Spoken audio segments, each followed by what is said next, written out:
एक आखिरी सवाल ज़रूर मैं आपसे पूछूंगा जो मेरे मन में हमेशा रहता है कि क्या आध्यात्म से जुड़ने के लिए क्या भगवा पहनना ज़रूरी है, तिलक लगाना ज़रूरी है, लंबे बाल दाढ़ी रखना ज़रूरी है? नहीं, कोई ज़रूरत नहीं है इसकी। जैसे मैं अगर अपने बारे में बताऊं तो ये रंग मुझे इतना अट्रैक्ट करता है ना कि मैं पेन भी लेने जाता हूँ, छतरी भी लेने जाता हूँ, जूता छोड़ के।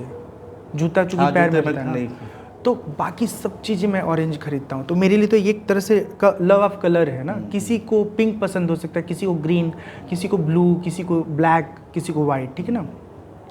तो रंग की ज़रूरत नहीं है और चंदन की भी आवश्यकता नहीं। ये सब जो कुछ करते हैं ना, हम अपनी खुशी के लिए करते हैं। अच्छा, अपनी सुख के लिए, किसी को दिखाने के लिए नहीं, दिखाने के नहीं, दिखावा भी है। जैसे आप मेरे गले में देखिए, कोई माला दिख रहा है आपको, बस एक छोटा सा माला हमें गुरु देते हैं, जो वही मेरे हाथ में देखिए, कोई अंगूठी नहीं मेरे।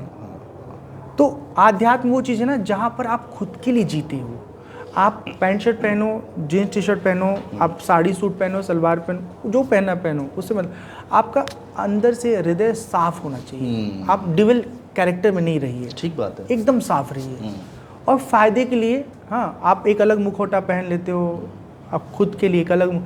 हम शादी भी कर रहे हैं तो इसीलिए कि मैं ऑलरेडी 15 साल तक खुद को ऐसे रखने की कोशिश किया कि मैं जो एक पुरुष स्त्री के बीच का आकर्षण वाला जो एक विषय है ना, क्या मैं उससे खुद को दूर रख पा रहा हूँ। तो 1, 2 साल, 5 साल, 10 साल नहीं, ठीक 15 साल तक मैंने प्रैक्टिस किया।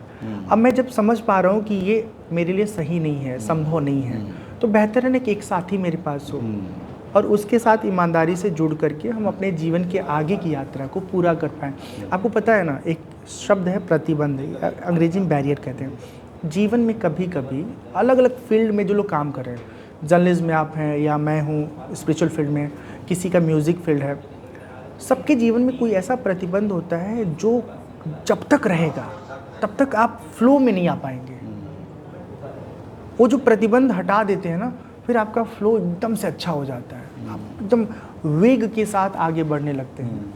तो मेरे जीवन का भी एक प्रतिबंध है, काम विचार सब खत्म हो जाएगा, उसके बाद मुझे खुशी होगी कि संभव है कि फिर जब हमको कोई दिखेगा ना, तो सब में हम भगवान का स्वरूप देखेंगे। बिल्कुल। अभी तो कोई सुंदर बाला लड़की सामने आ जाए हम उम्र, तो एक पल के लिए हम भी आकर्षित हो जाते हैं। बहुत सच बोल रहे हैं। मैं चाहता हूँ मन की उस अवस्था में पहुँचना जहाँ सच में कहीं कोई आकर्षण न रह जाए, ना रह जाए, स्त्री के रूप में, न किसी भी विषय वस्तु में, न धन में, न संपत्ति में, न पब्लिसिटी में, कहीं कुछ नहीं। बिल्कुल, बहुत साफ़गोई के साथ, बहुत ईमानदारी के साथ आपने अपनी बात रखी, हमारे साथ समय निकाला। बहुत बहुत शुक्रिया महाराज जी हमसे बातचीत करने के लिए। तो दी धार्मिक यात्रा में एक बार फिर से आपके सामने हाजिर होंगे, किसी नए हस्ती के साथ, नए मेहमान के साथ, और बातचीत करेंगे आध्यात्म को लेकर, समाज को लेकर, और अगर वो राजनीति पर भी बात करना चाहेंगे तो उन पर बात करेंगे। बहुत शुक्रिया दोस्तों।